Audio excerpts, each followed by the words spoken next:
तो दर्शक बंधु एबे एबे आसिला सबू महिला मानक पई गोटे बहुत बड़ जबरदस्त खुशी ऑफर। खुशी खबर टी एया जे प्रत्येक महिला खाता को सरकार पठेलेनी लक्षे टंका लेखा प्रोत्साहन राशि। खाली सेतिकी कहले अत्यंत चलिबो नाही, ता सांगू को प्रत्येक महिला को 10 ग्राम रो सुना मध्य फ्री रे प्रदान करा जाउची एही योजना रे। तो दर्शक बंधु जेहेतु पुराना सरकार चली जाइए, नुआ सरकार आसी जाइए, सेहीपरि पुराना जमाना सरी जाइए, नुआ योजना भी आसी जाइए। तो यही नुआ योजनार ना कौन जहाँकि महिला मानू एकाथरे लक्षे टंका सहायता राशि सांगू को 10 ग्राम सुना प्रदान करा। स्कीम ना कौन आउ केउं वर्गर महिला माने उपकृत हो पारिबे, यापे डॉक्यूमेंट सब कौन दरकार, यार संपूर्ण डिटेल्स वीडियो को आपण मानकु आज ए वीडियो रे देई देबी। तो ता पूर्व आपण मानकु मोर गोटे छोटिया रिक्वेस्ट कि दयाकोरी वीडियोटा को शेष पर्यंत देखंतु।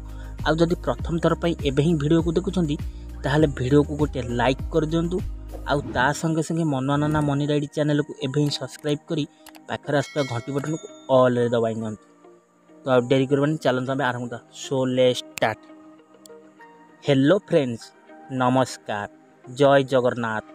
मो मनवा आपण मानकु स्वागत करूची आजिर आउ एक नुआ जबरदस्त स्कीम।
तो दर्शक बंधु एबे निकट रे जहा कि कल्याण लक्ष्मी योजना पई सरकार एक पांठी मंजूर करछंती। जेहेतु 2024 रे नुआ सरकार आसी 24 वर्ष 25 आर्थिक वर्ष पई 725 कोटी टंकार एक मंजूर गठन करछंती आम सरकार। मुख्य शासन सचिव एहाकु नै शनिवार दिन निर्देश देइछंती।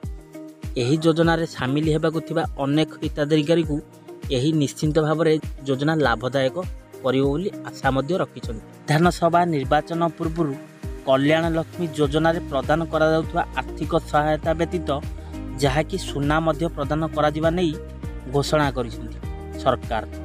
एहा द्वारा योग्य हिताधिकारी मानकु अनेक लाभ मिलिबो बोली आशा रखिछंती। तो दर्शक बंधु दीर्घ दिन धरी एही प्रसंग रे आलोचना हेउतला बेले एही योजना एबे आंचलिक सहायता राशि प्रदान करा जिबा आरंभ करा जायछि। ଏହା ପରେ ହିତାଧିକାରୀ ମାନଙ୍କୁ ଏକ ପ୍ରକାର ଆଶ୍ୱସ୍ତି ମିଳିଛି କହିଲେ ଅତ୍ୟନ୍ତ ହେବ ନାହିଁ, ଯାହାକି ଟଙ୍କା ସହିତ ସୁନା ମଧ୍ୟ ପ୍ରଦାନ କରାଯିବା ନେଇ ଘୋଷଣା କରିଛନ୍ତି ଆମ ସରକାର। ତ ଦର୍ଶକ ବନ୍ଧୁ ଯାହାକି ସରକାର କ୍ଷମତାକୁ ଆସିବା ପରେ ଗୋଟିଏ ପରେ ଗୋଟିଏ ଦେଇଥିବା ପ୍ରତିଶ୍ରୁତି କାର୍ଯ୍ୟକାରୀ କରୁଛନ୍ତି। ଏହି କ୍ରମରେ ମାଗଣା ବସ୍ ଯାତ୍ରା ଯୋଜନା କାର୍ଯ୍ୟକାରୀ କରାଯାଇଛି। ତା ସହିତ ମାତ୍ର 500 ଟଙ୍କାରେ ହିତାଧିକାରୀକୁ ଗ୍ୟାସ୍ ସିଲିଣ୍ଡର ବି ଯୋଗାଇ ଦିଆଯାଉଛି। ବାସଗୃହ ପାଇଁ ଇନ୍ଦିରା आवास सम्मान योजना मध्य कार्यकारी करा जाउछि। खाली सेतिकी नुहे, ता सहित राशन कार्ड योजना रे नुआ ना मध्य हिताधिकारी जोड़ा हेउछि। एही योजना रे चाउल चीनी सह आहुरी अनेक प्रकार शस्य मध्य प्रदान करा जाउछि। राशन कार्ड धारी मानकु जाकि मासिक 200 यूनिट रो मागणा बिजुली बिल जोगाई दिया जाउछि। सरकार देउथुवा प्रत्येक ग्यारंटी योजना वर्तमान काम करूछि। वर्तमान कल्याण लक्ष्मी योजना अधीन जहाँकि महिला मानक 10 ग्राम सुना सांगो को लक्षे टंका मध्य आर्थिक प्रोत्साहन राशि अकाउंट रे प्रदान करा जाउछि। तेलंगाना सरकार एही योजना अंतर्गत हिताधिकारी को आश्वस्ति देबाकू 700 कोटी टंकारु अधिक टंका बंटन करने को निष्पत्ति नैछंती। यह योग्य हिताधिकारी को उपकृत करिवो, किंतु विरोधी एही योजना रे प्रत्येकଙ୍କ ପାଇଁ उद्दिष्ट नुहे बोली समालोचना मध्य करिसंती सरकार। अभियोग हेउछि जे जेउ मानकर योग्य ଅଟନ୍ତି ସେମାନେ ମଧ୍ୟ ଏହି ଯୋଜନାର ସମ୍ପୂର୍ଣ୍ଣ ଲାଭ ପାଉନାହାନ୍ତି। କିନ୍ତୁ ଏହି ଯୋଜନା କାର୍ଯ୍ୟକାରୀ ହେବା ସହିତ ଏଥିରେ ହିତାଧିକାରୀ ଯୋଡ଼ି ହେଉଛନ୍ତି।